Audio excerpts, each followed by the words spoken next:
भक्तों, ओम नमो भगवते वासुदेवाय नमः। हर हर महादेव। राधे राधे। आप सभी का भारतीय वंदिनी चैनल में स्वागत है। आप सभी माताओं बहनों को अहोई अष्टमी की हार्दिक शुभकामनाएं। भक्तों, अहोई अष्टमी का व्रत कार्तिक कृष्ण पक्ष की 8वीं तिथि को मनाया जाता है। इस दिन माताएं अपने बच्चों की रक्षा के लिए पूरा दिन व्रत करती हैं।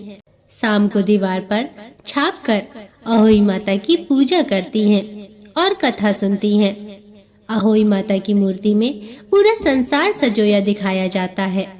रात को तारे को अर्घ्य देकर व्रत खोला जाता है। भक्तों, अहोई अष्टमी की 3 कथाएं प्रचलित हैं। अतः आज मैं आपको वो तीनों कथाओं का रसपान कराने जा रही हूँ, ताकि आपको संपूर्ण फल की प्राप्ति हो सके। परंतु इससे पहले मेरा आप सभी भाई बहनों से निवेदन है कि यदि आप चैनल पर नए हैं या अभी तक आपने चैनल को सब्सक्राइब नहीं किया है, तो कृपया करके चैनल को सब्सक्राइब अवश्य कर दीजिएगा और बगल में बनी हुई घंटी को जरूर दबा लीजिएगा, ताकि मैं आपके लिए ऐसी ही पवित्र कथा कहानियाँ लाती रहूं। तो चलिए अहोई माता के दर्शन करते हुए पहली कथा का रसपान करते हैं। भक्तों, प्राचीन काल की बात है। एक साहूकार था जिसके 7 बेटे और 7 बहुएं थीं। इस साहूकार की एक बेटी भी थी जो दीपावली के अवसर पर ससुराल से मायके आई थी। दीपावली पर घर को लीपने के लिए 7 बहुएं मिट्टी लाने जंगल में गई, तो ननद भी उनके साथ जंगल की ओर चल पड़ी। साहूकार की बेटी जहाँ से मिट्टी ले रही थी, उसी स्थान पर साहू अपने 7 बेटों के साथ रहा करती थी। मिट्टी खोदते हुए गलती से साहूकार की बेटी की खुरपी से साहू का एक बच्चा मर गया। साहू इस पर बहुत क्रोधित हुई और बोली, मैं तुम्हारी कोख बांध दूंगी, तुमने मेरे बच्चे की हत्या की है।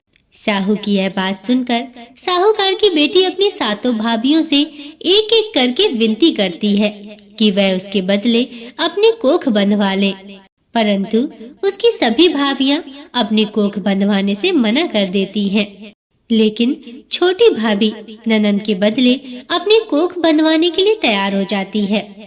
इसके बाद छोटी भाभी के जो भी बच्चे होते थे, वे 7 दिन बाद मर जाते थे। 7 पुत्रों की इस प्रकार मृत्यु होने के बाद इस सब से परेशान होकर एक दिन साहूकार की स्त्री ने पंडित जी को बुलाकर इसका कारण पूछा कि पंडित जी, क्या बात है, मेरी इस बहू की संतान 7वें दिन क्यों मर जाती है। तब पंडित जी ने बहू से कहा कि तुम सुरही गाय की पूजा करो। सुरही गाय स्याऊ माता की भायली है, वह तेरी कोख छोड़े तो तेरा बच्चा भी जिएगा। इसके बाद बहू प्रातः काल उठकर चुपचाप सुरही गाय के नीचे सफाई आदि कर जाती थी। एक दिन गौ माता बोली कि आजकल कौन मेरी इतनी सेवा कर रहा है, सो आज मैं देखूंगी। इस दिन गौ माता तड़के जागी तो क्या देखती हैं कि साहूकार के बेटे की बहू उसके नीचे सफाई आदि कर रही है। तब गौ माता उससे बोली, बेटी, तुझे किस चीज की इच्छा है जो तू मेरी इतनी सेवा कर रही है, मांग, तू क्या चाहती है।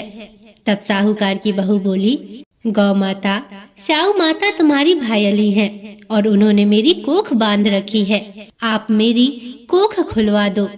तब गौ माता ने कहा, ठीक है, और गौ माता 7 समुंदर पार अपनी भायली के पास उसको लेकर चल दी। रास्ते में कड़ी धूप थी, इसलिए दोनों एक पेड़ के नीचे बैठ गईं।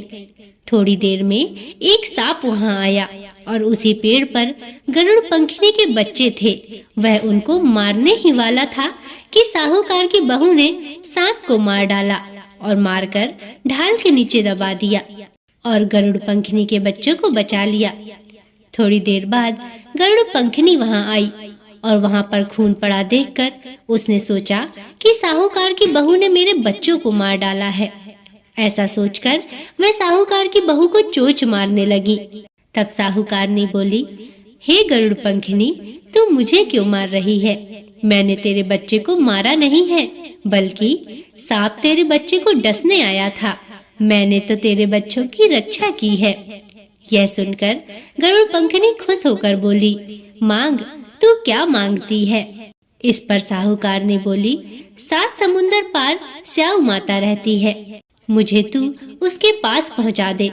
तब गरुड़ पंखनी गौ माता और साहूकारनी दोनों को अपनी पीठ पर बैठाकर स्याऊ माता के पास पहुंचा देती है। स्याऊ माता उन्हें देखकर बोली, आ बहन, बहुत दिनों बाद आई है। फिर कहने लगी, बहन, मेरे सिर में जू पड़ गई है।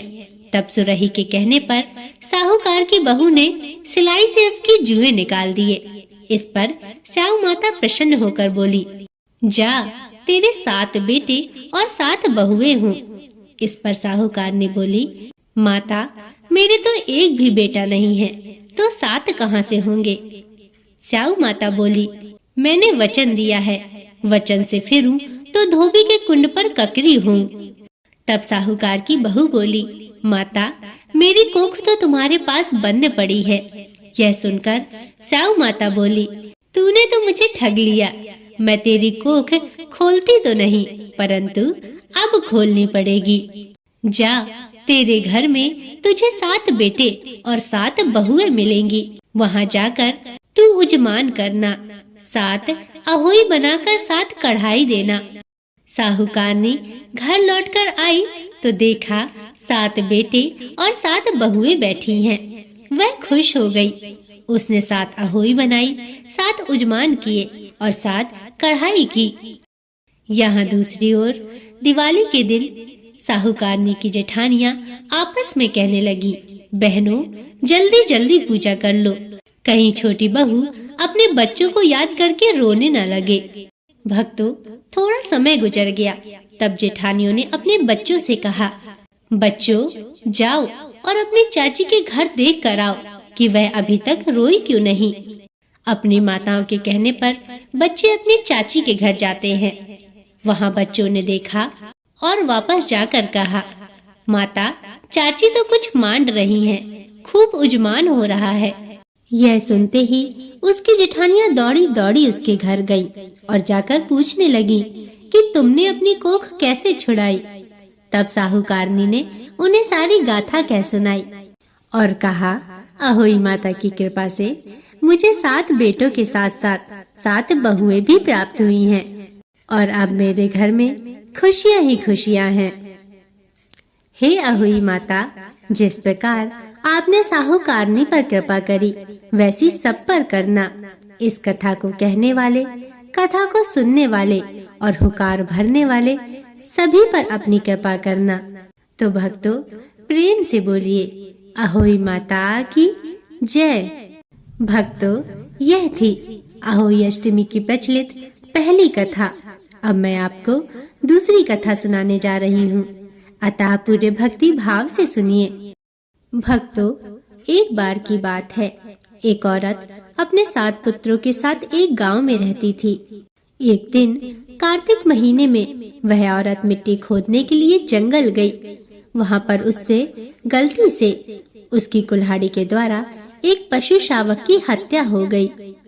उस घटना के बाद उस औरत के 7 पुत्र एक एक करके मृत्यु को प्राप्त होने लगे। इस घटना से दुखी होकर उस औरत ने अपनी कहानी गांव की हर एक औरत को सुनाई। उसकी कहानी सुनकर एक बड़ी औरत ने उस औरत को सुझाव दिया कि वह अहोई अष्टमी की आराधना करे। पशु के शावक की सोते हुए हत्या के पश्चाताप के लिए उस औरत ने शावक का चित्र बनाया और माता अहोई अष्टमी के चित्र के साथ रख दिया। उनकी पूजा करने लगी। इस प्रकार उस औरत ने 7 वर्षों तक अहोई अष्टमी का व्रत रखा और आखिर में उसके 7 पुत्र फिर से जीवित हो उठे और उसकी गोद फिर से भर गई। हे अहोई अष्टमी माता, जिस प्रकार आपने उस औरत पर कृपा करी, वैसी सब पर करना, सबकी कोख भरी रखना। जय हो अहोई अष्टमी माता की। भक्तों, अब मैं आपको अहोई अष्टमी की तीसरी कथा सुनाने जा रही हूँ, अतः पूरे भक्ति भाव से सुनिए। भक्तों, बहुत समय पहले की बात है। झांसी के निकट एक नगर में चंद्रभान नामक साहूकार रहता था। उसकी पत्नी चंद्रिका बहुत सुंदर, सर्वगुण संपन्न, सती साध्वी और चरित्रवान तथा बुद्धिमान औरत थी।